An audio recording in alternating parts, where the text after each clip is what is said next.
Fog fell heavily over the barren forest road as Lucas Parker's truck chugged along the winding path, headlights catching glimpses of gnarled trees and tangled underbrush. His GPS had long given up, rerouting endlessly before glitching into a frozen, blinking screen.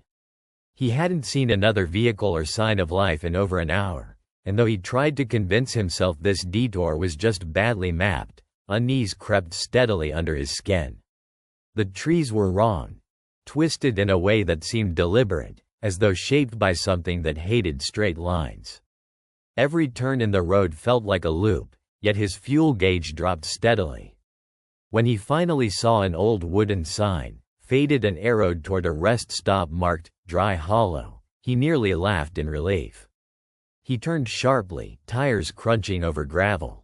The rest stop appeared abruptly, shrouded in mist and silence. Nothing stirred, not even the wind. It consisted of a single ancient building, half general store, half diner, flanked by a sagging bench and a rusted gas pump that looked more ornamental than operational. Lucas parked beside it, his footsteps echoing as he approached the building.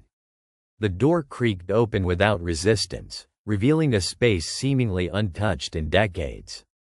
Dust-blanketed vinyl booths, and a newspaper dated April 1993 lay neatly folded on the counter. The air had a heavy, dry chill, like something had died long ago but never quite decomposed. Unsettled but craving some human presence, he called out. No response. He spotted a bell on the counter and rang it firmly. Moments passed in silence, then a faint shuffle echoed from the back room. A woman appeared, mid-30s, pale as chalk, in a faded blue dress that clung to her like wet cloth. Her eyes met his, but she didn't blink. Instead, she whispered, "How long has it been?" Lucas hesitated before answering. "Since what?" Her gaze darted to the window behind him. "They always wait until nightfall," she said, backing into the shadows. He followed, unnerved, but the doorway she'd emerged from now led only into darkness. Calling out yielded nothing. He returned to the main room to find the chairs had been rearranged. All of them now faced the front door. He hadn't heard a sound. With a creeping sense of being watched, Lucas stepped back outside. The forest felt closer now, pressing against the clearing like walls inching inward. And at the tree line stood a dozen still figures, their shapes barely discernible through fog, unmoving, but unmistakably watching. Panic edged into his nerves. He bolted to his truck, heart pounding so loudly it drowned out his thoughts. The driver's seat felt cold and damp, though he'd left the windows up.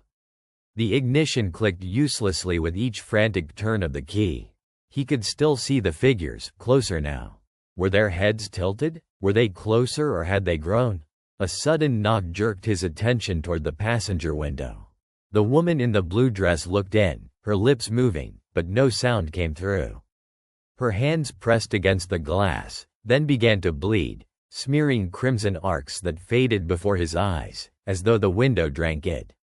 She mouthed again, one word this time, "Stay," then vanished into mist. The truck roared to life. He peeled out of the lot, spinning gravel in every direction, careening back toward the road. He didn't care which direction anymore, as long as it was away. The road spiraled endlessly now, forest on both sides, with no breaks, no intersections, and no escape. Time stretched and blurred. His phone blinked back to life long enough to show a single bar. One notification flashed. Dry Hollow 7 missed calls. But he hadn't made any. A voice came through the radio, crackling like through layers of water and static. It was his own voice, whispering the words he'd only just spoken aloud. Which way out? Then laughter. Low, slow, childlike. He looked up just in time to see a glimpse in the rearview mirror, himself, in the backseat, grinning. Pale hands rose behind the headrest, and the air turned to ice as a whisper grazed his ear. It's almost nightfall.